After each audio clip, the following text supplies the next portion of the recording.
Yan guys, so good morning, good morning. So meron na naman tayo order na gagamitin ko. Ito, so chrome spray na paint. So kadarating lang nito guys.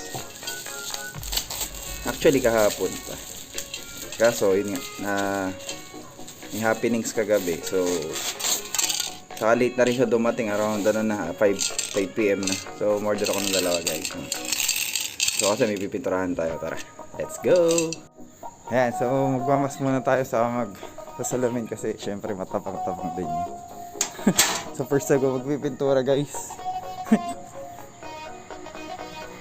Wala akong alam dito kaya pagpasensya nyo na ako ha. Ayan, kita guys din. So testing natin guys. Alagin muna natin.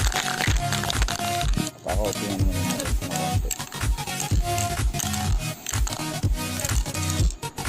Likod ba to? Okay. So likod to.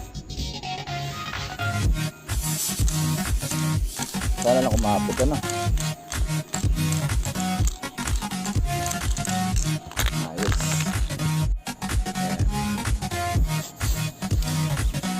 Sobra ano ko.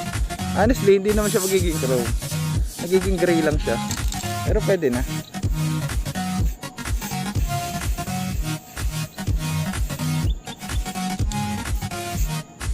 Ganda. So guys, balikan ko na lang kayo sa finished product mamaya. Okay? Yes sir. So patapos na guys. Konting-konti na lang. Isang coating pa siguro. Ayan, pinapatuyo ko yan. Tignan nyo naman guys. Ayos na oh. Hindi siya ganun ka-chrome pero gray siya. At least di ba? Tintab na rin guys. Ayos, di ba? Di ba? Nasusolusyonan kahit may mga kalawang na yung yung bolts.